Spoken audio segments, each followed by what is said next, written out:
Bienvenidos, queridos milagronautas, a Explorando un curso de milagros con Mouse, el espacio donde recordamos que los milagros no se aprenden, se permiten.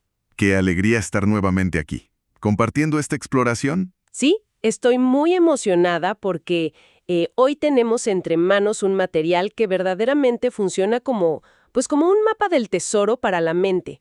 Vamos a sumergirnos en un dossier de metafísica avanzada. Un dossier que, hay que decirlo, gira en torno a una de las ideas más radicales de todo el texto.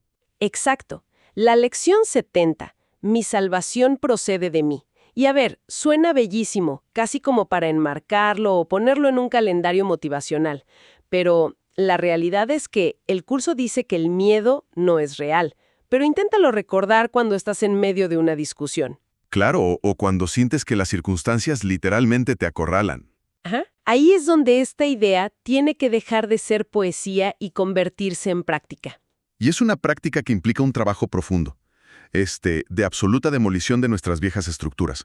Porque lo que vamos a desmenuzar en esta charla no es teoría abstracta para meditar en una montaña. No, para nada. Es una herramienta de aplicación directa a nuestra realidad.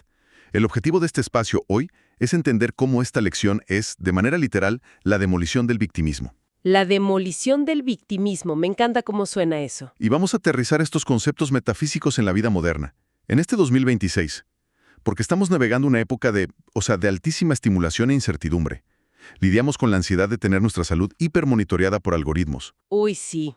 Todo el tiempo conectados. O la presión constante sobre qué industrias va a transformar la inteligencia artificial mañana.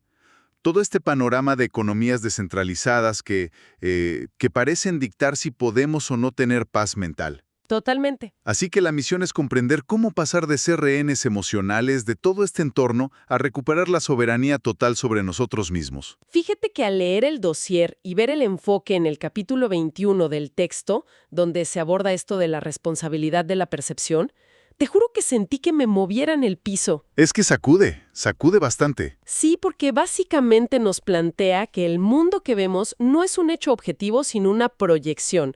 O sea, la analogía clásica es la de la sala de cine, donde la mente es el proyector y el mundo es la pantalla. Exactamente. Y tiene toda la lógica. Digo, si no te gusta la película, no vas a rasguñar el lienzo, vas a la cabina de proyección.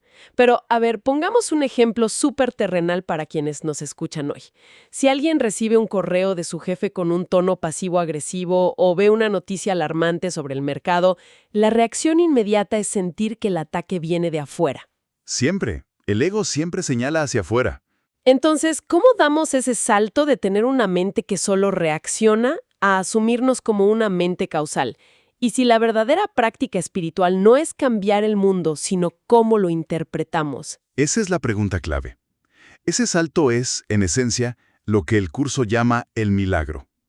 Y requiere entender un concepto que suele asustar mucho al principio, que es la expiación. Uy, sí, la palabrita impone. Impone porque nuestra herencia cultural nos hace pensar inmediatamente en castigo, en pagar por los pecados con sufrimiento. Claro, en latigazos casi. Exacto. Pero en el marco de este dossier, la expiación es simplemente el deshacimiento del error en nuestra forma de pensar. Es corregir la creencia de que estamos separados de nuestra fuente. Si el error ocurrió en la mente, el remedio solo puede aplicarse en la mente. En la cabina de proyección. Justo ahí. Y el ego, que es este sistema de pensamiento basado enteramente en el miedo, odia esta idea. Por eso en el capítulo 13 nos tiende una de sus trampas más sofisticadas, la idolatría. A ver, pausa ahí. Porque cuando dices idolatría, yo me imagino, no sé, estatuas de oro en templos antiguos, no algo que pase un martes por la mañana en la oficina. ¿A qué se refiere el texto con esto? Es una excelente aclaración. Para la mente moderna, un ídolo es cualquier cosa externa en la que depositamos nuestra esperanza de salvación o de paz.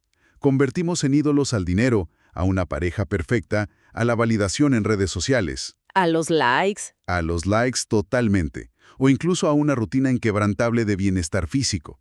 El ego nos convence de que nuestra plenitud depende de conseguir y retener esas cosas. O sea, alimenta la ilusión de que somos seres carentes a los que les falta una pieza que está allá afuera. Exacto. Y la verdadera salvación, nos dice el texto, es simplemente el fin de la creencia en la culpa. Cuando dejas de creer que hay algo fundamentalmente defectuoso en ti, pues la necesidad desesperada de buscar ídolos externos que te completen o te protejan, se desvanece por completo. Sabes, escuchándote, de pronto me hace clic una idea. Eso me recuerda una frase del curso. No estás enfadado por la razón que crees. ¿Y cuántas veces eso cambia todo? Todo. Cambia la perspectiva entera. Porque piensas que estás fúrica por el tráfico o por un plato sucio en la cocina, y si te atreves a rascarle un poquito a la mente, te das cuenta de que el enojo viene de una vieja herida de rechazo o del miedo a no tener el control. Esa es la clave. Asumir que tu salvación procede de ti implica reconocer que tu condena también procede de ti. Tú eliges qué significado darle a ese plato sucio o a ese tráfico. Es un nivel de autorresponsabilidad abrumador. Lo es para el ego, porque de pronto ya no tienes a quién culpar. Ya no hay villanos externos que justifiquen tu infelicidad. Te quedas sin excusas. Te quedas sin excusas, sí. Pero una vez que atraviesas esa incomodidad inicial de soltar el papel de víctima, descubres que es la noticia más empoderadora que podrías recibir. Si tú fabricaste el sufrimiento a través de tu interpretación, tú mismo lo puedes deshacer.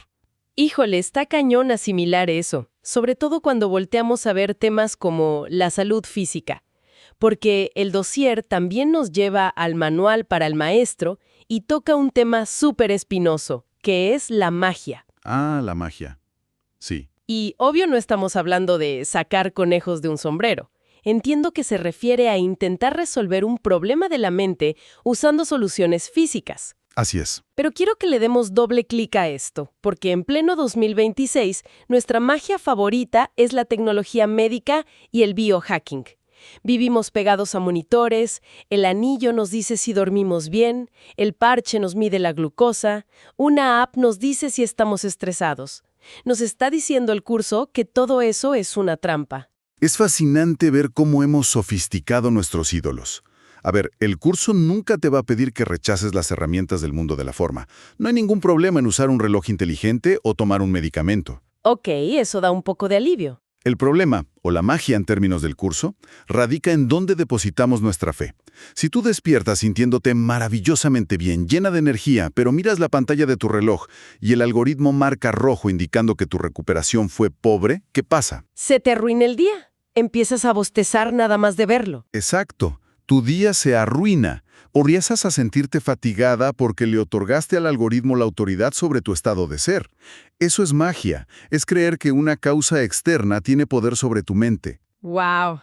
La lección 70 nos recuerda que la enfermedad, la fatiga emocional o el conflicto no proceden de un virus, ni de una falta de vitaminas, sino de una decisión interna de separación. Me cae el 20 de la gravedad de esto. Hemos convertido al cuerpo en un campo de batalla y a la tecnología en el comandante. Da la sensación de que nuestra tranquilidad absoluta depende de la última actualización del software. Si el indicador está en verde, somos felices. Y si está en amarillo, entramos en pánico. Exactamente. Y el cuerpo, desde la visión metafísica del curso, no es tu verdugo ni tu enemigo. Es un instrumento completamente neutral. Un servidor de una mente que o bien está en guerra o ha elegido la paz. Es un lienzo en blanco. Un lienzo en blanco. Si revisamos el suplemento de psicoterapia del curso que el dossier menciona de forma muy atinada, hay un principio inquebrantable. El proceso de curación tiene éxito solo cuando el paciente acepta que su sanación no depende del terapeuta, del médico ni del fármaco, sino de su propia voluntad de perdonar. ¡Qué fuerte! La función de quien ayuda, sea un médico o un guía, es ser un testigo amoroso de que la paz es posible. Pero nadie puede ser curado contra su voluntad. ¡Qué frase tan confrontativa! Nadie puede ser curado contra su voluntad. Y creo que aplica a todo tipo de heridas, porque seamos honestos, muchas veces juramos que ya queremos soltar un resentimiento, pero en el fondo lo abrazamos porque nos da identidad. Es nuestro estandarte de «mira lo que me hicieron». Nos fascina ser la víctima inocente. Sí, ¿te ha pasado que perdonas con la boca, pero por dentro sigues en guerra? Uy, incontables veces. De esas veces que dices ya, borrón y cuenta nueva, pero te metes a bañar y tu mente empieza a repasar el diálogo, planeando lo que debiste haber contestado para ganar la discusión. Es una descripción perfecta del perdón destructivo o el perdón del ego. Busca quedar bien socialmente, pero mantiene intacta la premisa de que alguien pecó contra ti. El perdón genuino, el que deshace el error, es una alquimia interna, es decidir que prefieres la paz a tener la razón. Preferir la paz a tener la razón. Qué difícil a veces. Mucho. Y esto nos lleva a un punto crucial cuando escalamos la conversación del nivel personal al colectivo. Si observamos el contexto geopolítico de este año, las pruebas para mantener esa paz interna parecen colosales. Justo hacia allá quería llevar la charla. Porque, a ver, entiendo cómo funciona esto a nivel personal, con mi propio cuerpo y mis rencores de oficina. Pero, ¿qué pasa cuando el aparente atacante no es una persona, sino un sistema entero? En este momento, tenemos economías descentralizadas fluctuando salvajemente. Ajá. Criptomonedas subiendo y bajando, en horas. Y la inteligencia artificial automatizando y desplazando profesiones enteras. El mundo entero nos grita todos los días a través de las noticias que la salvación es financiera, que si no te adaptas a la IA vas a desaparecer. Frente a esa magnitud, decir «mi salvación procede de mí» suena casi a una negación de la realidad. Entiendo perfectamente la fricción que genera esto. El ego nos dice, mira el tamaño de la amenaza económica. Si no te aterras, eres un irresponsable. Exacto, como si preocuparte fuera tu deber cívico. Procede de mí no es apatía. No significa que dejes de ir a trabajar o que ignores tus finanzas. Claro, no te vas a ir a vivir abajo de un puente diciendo «soy libre». Para nada. Significa desarrollar una invulnerabilidad emocional inquebrantable. Es la certeza profunda de que tu paz interior, tu valía y tu seguridad no cotizan en la bolsa de valores. No son métricas. Comprendes que tu sustento real proviene de la fuente inagotable de tu propia mente, no de la forma en la que esa abundancia parece manifestarse temporalmente en el mundo. Le estás dando al clavo de algo que nos quita el sueño a muchos, porque el miedo colectivo que se respira en redes sociales es asfixiante. La cultura de la cancelación, el miedo al juicio del otro. Parece que nuestra identidad está atada a los likes o a no equivocarnos jamás en público. Es un terreno minado para el ego. Y me doy cuenta de que todo este miedo a exponernos, a hablar, a ser juzgados, nace de creer genuinamente que la opinión de un extraño en Internet tiene la capacidad de destruir lo que somos.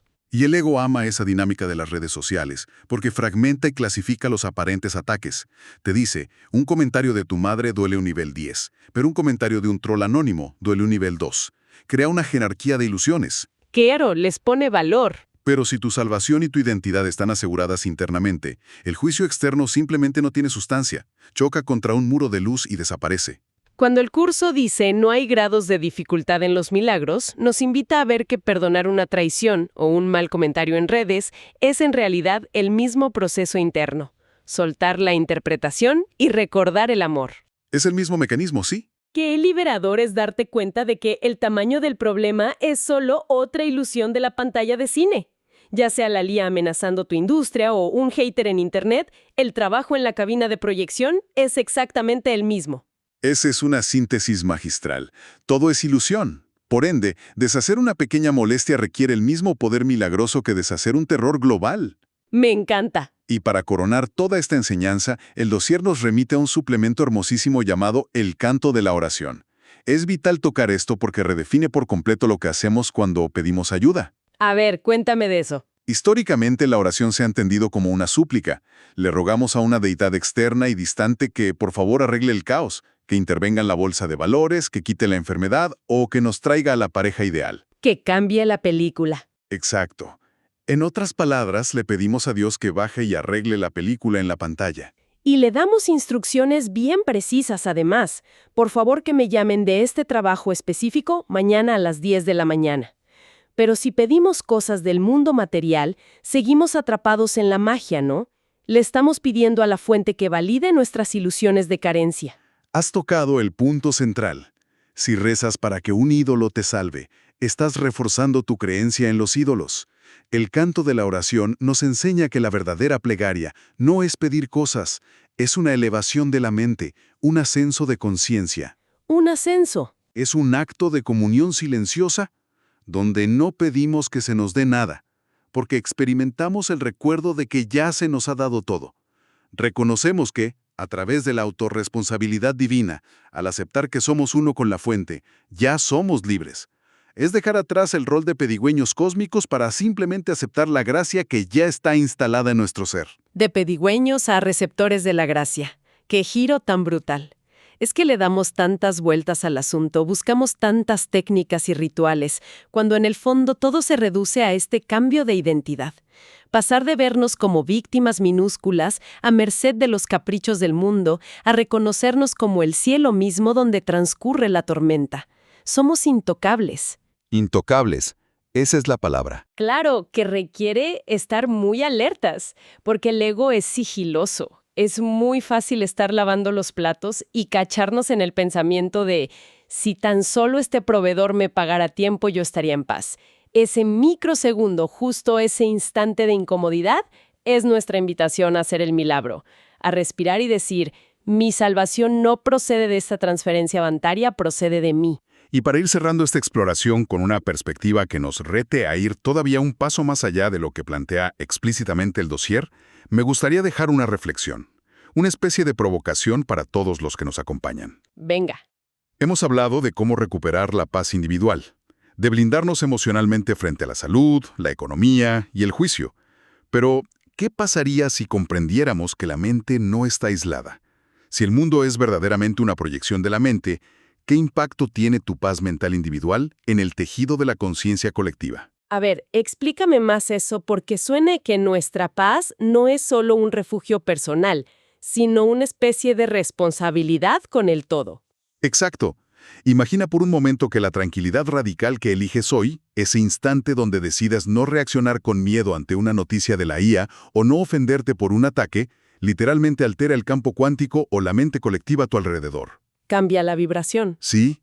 Si tu paz no es solo tuya, sino que alimenta el despertar colectivo, ¿qué tipo de mundo proyectaríamos mañana si tan solo una fracción de nosotros despertara hoy asumiendo que el miedo no es real? ¿A qué le tendríamos miedo si supiéramos que nuestro simple estado de paz está sanando al mundo entero sin tener que mover un solo dedo en la pantalla? Híjole, qué locura pensar en ese impacto expansivo. Es saber que tu sanación sana a otros. Nos deja con una tarea gigantesca, pero al mismo tiempo súper ligera, porque el trabajo siempre empieza y termina en uno mismo. Esto fue Explorando un curso de milagros con Moz, un espacio para recordar juntos que el amor sigue siendo la respuesta. Si esta reflexión te ayudó a ver las cosas con más paz, suscríbete al canal, compártelo con otros milagronautas y recuerda siempre, primero tu paz y después lo demás.